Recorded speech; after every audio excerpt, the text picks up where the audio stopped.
Welcome to @Cronkite News, your social sharing connection where you choose the news. Facebook likes and shares, tweets, retweets, and favorites. YouTube views and subscriptions. We're watching you, watch us. From our digital home at cronkitenews.azpbs.org to your television, web browser, or mobile device. Let's get a refresh on the top Arizona news of the week. Our Cronkite News investigation, Hooked RX from Prescription to Addiction, chronicled the opioid epidemic in Arizona. But of course, this isn't the only state struggling to contain the growing problem. Jolani Martinez of our Los Angeles Bureau traveled to Ventura County, California, where dealers are getting more creative and overdoses are on the rise. On September 9th, Stephanie Young lost her only child to a heroin overdose. He had been sober, and he had got it from someone that he used to get it from, and his body had been clean, and he had overdosed. The person left him, was with him when it happened. In 2016, the picture has changed completely. It is anyone and everyone can become addicted to heroin because it doesn't start with heroin. Richard LaPerriere works with people who suffer from drug and alcohol abuse in Ventura County and says heroin users make up 20% of the population they treat. The passage from X to heroin is the passage through a prescribed medication that contains opioids or opiates.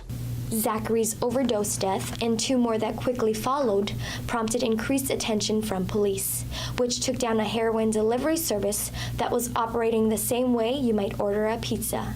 So in this one, we received information that there was actually a dispatch center. And this dispatch center was that if you wanted narcotics, specifically heroin, methamphetamine, or cocaine, you could call this phone number. Once an order was submitted, a runner would be sent to a desired location and make the sale. Police confiscated heroin that was packed in colored water balloons, each color representing a certain gram. But police aren't the only ones in Ventura County taking more aggressive action to stop opioid abuse. Last week, the Heroin Task Force met right here at Simi Valley City Hall to discuss plans in combating the epidemic. The Community Prevention Group was formed in 2012 after grieving parents like Melissa Siebers seeked change within their communities. We were all like, we have to do something like this. There's a problem going on here, and if we can get the city to come together, maybe we can come up with some ideas and make a difference. Ideas like a needle exchange program and after-school activities. But what we really need to do is to inform the kids from age 8th grade on up. All the kids need to know, age appropriate, like, look, this is what's going on. You need to make better choices. Choices that might have saved Zachary Young. He was my only child, and so him and I were extremely, extremely close. It's just hard. Every day is a struggle. In Ventura County, Jolani Martinez, Cronkite News. You can watch our documentary Hooked RX from Prescription to Addiction, investigating the opioid epidemic at hookedrx.com. Senator Jeff Flake came out with his annual Waste Book this month, and a Massachusetts college fell on that list for their game design program. Reporter Danielle Kernkamp found out what that could mean for the video game industry in Arizona. This year's Waste Book, titled Pokemon, contains 50 examples of what Senator Flake calls egregious spending.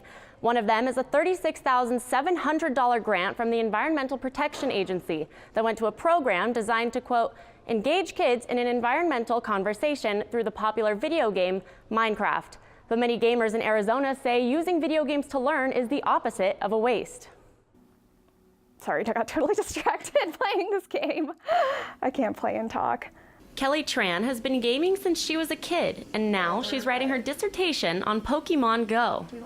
There's so many things I like about gaming. However, she's concerned that Senator Jeff Flake's annual Waste Book may have a negative effect on the gaming industry in Arizona. The thing is, all of the work that goes into it, somebody had to design graphics for that game, somebody had to make the music, somebody had to program it. Jim G., the author of What Video Games Have to Teach Us About Learning and Literacy, says support for the video game industry is especially important for Arizona because it's not ranked as high as other states. For us, it's particularly crucial not to dampen or endanger the people that are really pioneering this here, because this is getting us into industries that are very important for the future. Ben Riker is a professor at the University of Advancing Technology in Tempe and founder of Game Collab, and says he's received important grants from the city of Phoenix. Those grants, I worked with over 10 different startup teams, had multiple folks on those teams, and several of those, about 5 of those, have now gone to market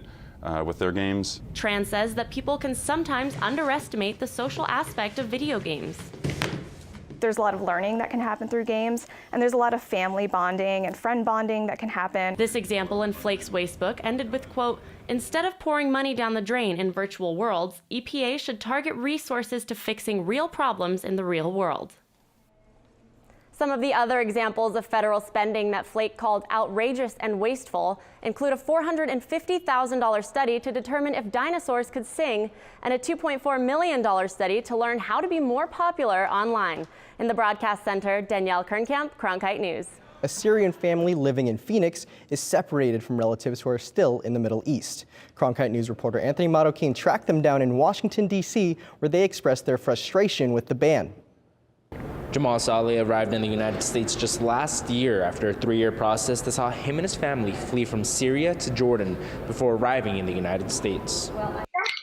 The suffering of the Syrian people. Very little people have suffered that. Jamal Saleh, his wife and children escaped from Syria, but his siblings are still in danger.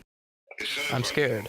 President Donald Trump signed an executive order on Friday, halting the refugee program for 120 days and banning travelers from 7 Muslim-majority countries for 90 days. Syrians are banned indefinitely. It gives Americans a strong sense that there's a firm hand at the wheel. Proponents argue that the current vetting procedures are inadequate and leave room for terrorists to sneak into the country. But opponents argue that's not the case. It's a little hard for me to envision what more could be done, because they already go through 4 or 5 layers of security screening. Lina Arkawi, a spokeswoman for the American Relief Coalition for Syria, a relief group for Syrian refugees, agrees and says the campaign descriptions of refugees shows the targeted nature of this order. These are human beings with a story. These are people who have lives. We're not Skittles. For Saleh, there's not much he can do for his siblings. I'm sad when I wake up to go to work at night, but I'm grateful because my family here is safe from the war. All he can do is make sure his immediate family has food on the table and a safe place to sleep. Arkawi also said that she's heard of people being confused over whether this means that they're going to get deported or not. The executive order does not kick anyone out of the country. It only keeps those outside from coming back in until the White House decides that it has enough information to vet refugees properly. In Washington, D.C., Anthony Marroquin, Cronkite News. A border fence in Naco, Sonora is being torn down and replaced with a new barrier. Children in Mexico painted a mural on a mile-long section of that fence. I visited the mural as the kids took a final look at their artwork before construction crews demolish it. Children at the border fence call out to Border Patrol agents. ¿Quieres ser mi amigo? He's asking, "Do you want to be my friend?" The kids have come to celebrate their colorful mural one last time. They've been painting these images on the fence for 6 years now with the help of a Bisbee-based artist who began the Border Bedazzlers project. This is a way to take something that has a lot of kind of negativity and turn it into something positive. So we are able to, through the kids, take a wall that separates people and actually bring people together. The 1 mile mural has attracted artists from both sides of the border and other parts of the world. Naco Museum Director Maria Elena Rodriguez first came up with the idea to encourage border kids to express themselves through art.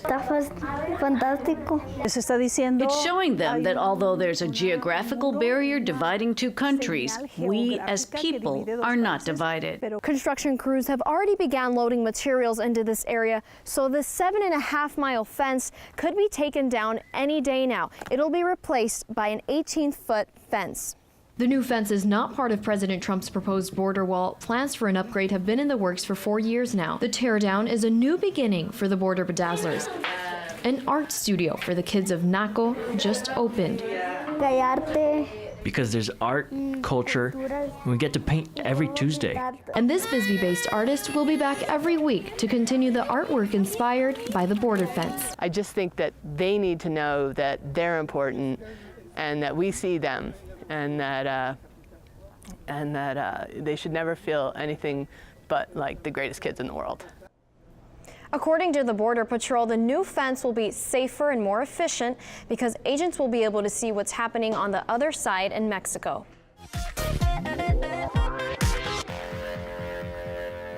Some families in Phoenix already dealing with a Parkinson's diagnosis have an additional barrier to treatment. Chloe Ranshaw reports one center is taking a dual language approach to treating the disease.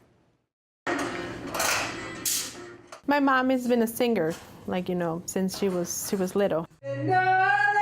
She used to sing with her sister in Mexico, where she's from. But 10 years ago, Karina Villalobos' singing slowed, and other activities receded after she was diagnosed with Parkinson's disease, a disease that affects movement in the central nervous system. The world came on top of me. It was something terrible. According to a study from the University of Missouri and the American Parkinson's Disease Association, Hispanics and whites develop the disease twice as often as blacks and Asians. But according to Claudia Martinez from the Muhammad Ali Parkinson Center in Phoenix, some Hispanics will face a language barrier as well.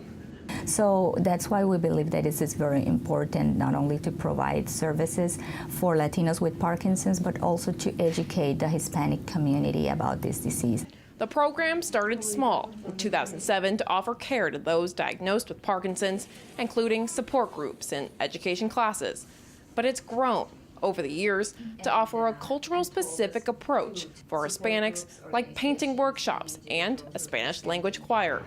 We not only translate services, but we kind of reshape them and even develop new services. People flock here to the center from places as far as Chihuahua, Mexico, so much that coordinators have turned to the internet to broadcast webinars to reach places even further. It's important because you know what's coming, you know what stage they're on. And you know that if she freezes, it's okay because she's gonna keep moving in a little bit. And now she does this for fun. Brendan says her mother is moving better and looking to improve her mobility even more on her own.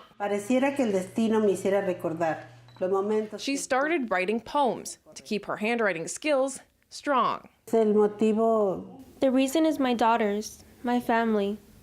It's everything. Fighting to maintain normalcy until a cure is found. In Phoenix, Chloe Ranshaw, Cronkite News. You can help those affected by Parkinson's. On February 11th, the Parkinson Network of Arizona will host a marathon called Walk the Fight and Run the Distance to benefit the Muhammad Ali Parkinson's Center. Tougher immigration policies in President Trump's administration has led to an increase in people seeking to become U.S. citizens both in Arizona and across the country. Reporter Nicole Gutierrez explains why a husband and wife became citizens after living for more than 20 years in the Valley. Vilma and Santos Mojica fled a civil war in El Salvador to come to Phoenix more than 20 years ago. But they waited until last year to become U.S. citizens. They were unsure whether they would be thrown out of the country under new policies to crack down on immigrants. Algo miedo. Well, a little scared, maybe because this was the president that was going to stay. I said maybe with this coming president, they would throw us out, and that's why my husband encouraged me to become a citizen. Attorney Marisol Angulo says residents that are here legally have gone into the Hernandez Global firm to figure out their options for citizenship. I think they are partly fearful of what can come. We're not talking about just a new president, but we're talking about a new cabinet. We're talking about new people in positions of power, like the Secretary of Homeland Security, for example, and what can change in the area of immigration. So I think people are feeling apprehensive. People are getting informed. According to data from the U.S. Citizenship and Immigration Services, there has been a 20% increase from 2015 to 2016 in the naturalization applications. The Central Arizonians for Sustainable Economy has noticed a difference. Back in 2015, we completed, for example, 42 applications. And then this past year, we completed 92 applications. So we more than doubled our applications that we turned in from 2015. The Mojicas were 2 of the 92 applications, and their request was quickly granted. Now that I'm a citizen, I feel more trusted. We have one more right to be in this country. In Phoenix, Nicole Gutierrez, Cronkite News. A rally of sorts at the state capitol today to offer support for 2 bills pushing for protection from discrimination regardless of sexual orientation, gender identity, or veteran status. Reporter Ashley Holcomb heard from the lawmakers introducing the bills. State Senate Minority Leader Katie Hobbs and House Minority Leader Rebecca Rios introduced the legislation that would prohibit discrimination based on veteran status, gender identity, and sexual orientation. People have lost their jobs, their livelihood, their quality of life because of who they are, and that continues to happen in our state every day. Organizations such as GoDaddy Arizona support the bill, and Vice President of Diversity and Engagement, Katie Van Horn, assured that employees do not have to worry about being fired simply because of who they are. At GoDaddy, our employees know they are evaluated on their performance. Nothing more, nothing less. One community transgender outreach coordinator, Ashton Skinner, has a very personal tie with this bill and is not sure if he will stay in Arizona after finishing graduate school. This is not a state that looks great for the long term for me without this bill. Democrats have introduced bills in both chambers of the legislature. They are Senate Bill 1320 and House Bill 2364. At the state capitol, Ashley Holcomb, Cronkite News. So far, the Senate bill has been assigned to the Commerce and Public Safety Committee, but has not had a hearing yet. The House bill has not been assigned to any committees. Similar legislation was introduced last year, but went nowhere. Anyone who travels on the I-10 and I-17 knows the traffic is some of the worst in the valley. Local government organizations plan to spend $1.4 billion in improvements to make the ride easier for drivers, bus riders, and bicyclists. Reporter Morgan Wheeler explains how you can help decide how that money might be spent. 40% of daily freeway traffic in Maricopa County is on Interstate 17 and Interstate 10 corridor from North Phoenix all the way to the Southeast Valley. It's nicknamed the Spine, and the Maricopa Association of Governments wants your input to decide how to reduce traffic on those freeways. No matter how early you leave work or home, still end up in bumper-to-bumper traffic on your daily commute on the I-10 and I-17 corridor. That frustration is why leaders of the Maricopa Association of Governments proposing a $1.4 billion in solutions. I take the bus because it's extremely too much traffic and a lot of accidents. People aren't focused on the freeway. This corridor is named the Spine because it serves as the backbone for transportation in the Phoenix metropolitan area. Key parts of the corridor improvement plan include adding HOV lanes, adding pedestrian and bicycle crossings at 20 locations, and bring 4 light rail stations along the freeway. Transportation officials will also add 24 freeway entrance signals that use lanes instead of stop-and-go traffic lights. This is really the future of the city and how we get people from point A to point B, to work, to school, to play, to church, to the grocery store. That's what really affects people's day-to-day lives. The public is encouraged to give their thoughts on the plan to improve the corridor. Anything that we can do to help improve the commute and again bring back some reliability to the system. That would be great. That would be great. I mean, I would be able to come to work and get here a lot faster as well. The outcome of the Spine study will be a detailed strategy to improve traffic flows along the I-10 and I-17 corridors through 2040. If you would like more information related to the I-10, I-17, or to give your opinion on the Spine Corridor Master Plan, go to spine.azmag.gov. Morgan Wheeler, Cronkite News.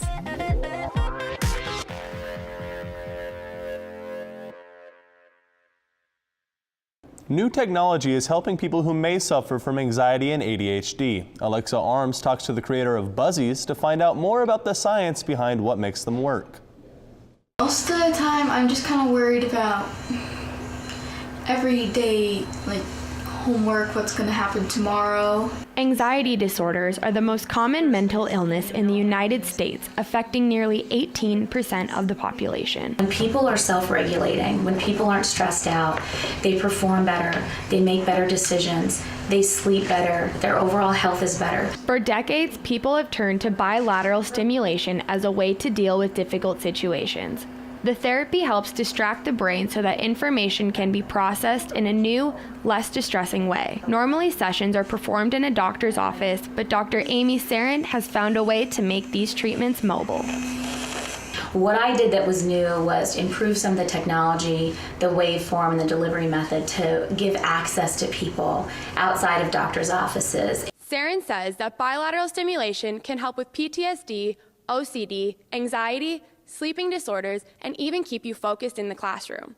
Buzzys interferes with the way the body responds to stress by sending signals to the brain. It just gives you that calming sensation that you just can't find a lot of times. Since discovering Buzzys in December, Jennifer Childress and her 2 daughters have noticed a difference. The therapies help, but there's always the day-to-day crisis moments where you need that help. Buzzys can be worn on the wrists or in your pocket and are activated by an app on your phone. More than 2,000 sets have already been shipped out in the last month. In Peoria, Alexa Arms, Cronkite News. As of now, Buzzys are only available online. You can visit their website at www.buzzys.com. A state program that helps people with disabilities establish new careers is under scrutiny. A new report says the Vocational Rehabilitation Services Program could be running a whole lot more efficiently. Judson Tomeko is in the broadcast center with details on this state audit. Right now, there are about 2,800 Arizonans on the program wait list. The report by the Arizona Auditor General's office says that number could be slashed by more than 2/3 if the program had better financial oversight.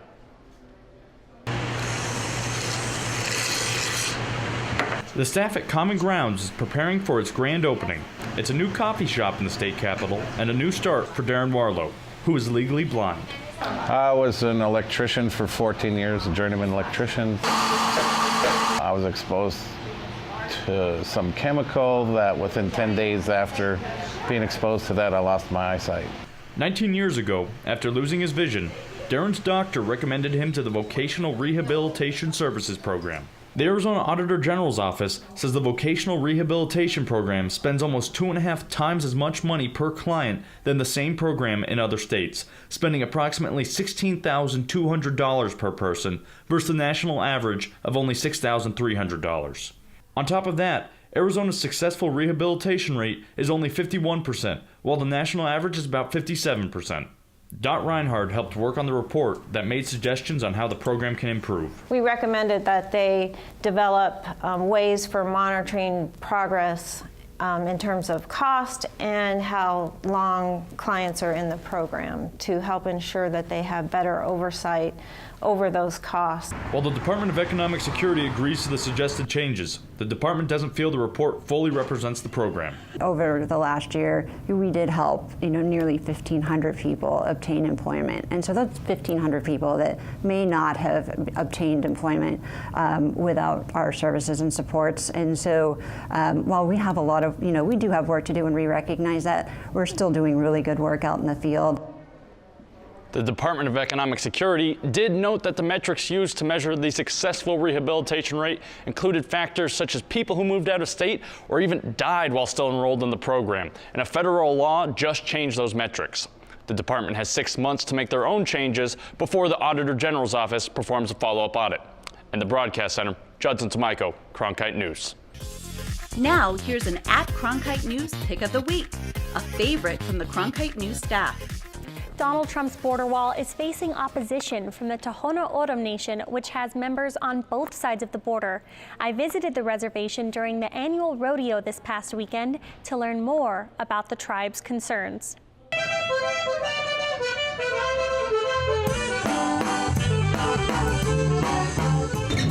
It's rodeo day on the Tohono O'odham Reservation, an annual tradition that unites tribal members from both sides of the border. The rodeo is normally a celebration, but this year, residents like Willard Thomas worry their ancestral land might be split in two. You have relatives on that side and you have relatives on this side.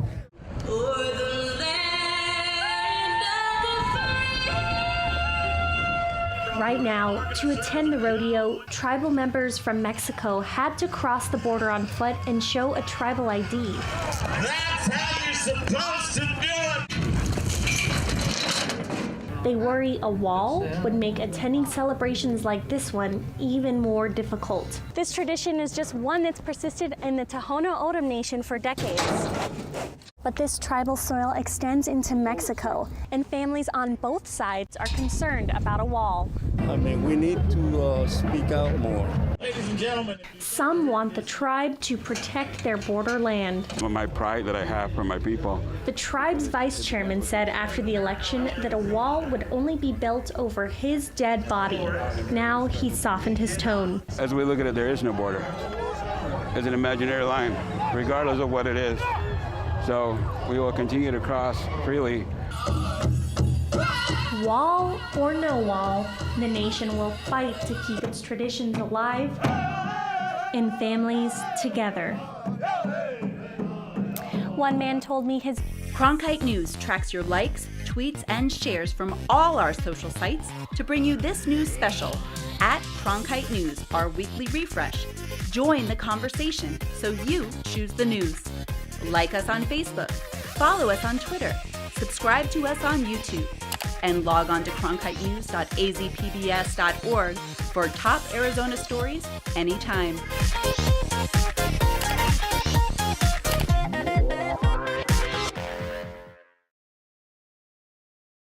This is a box that showed you a world beyond your own.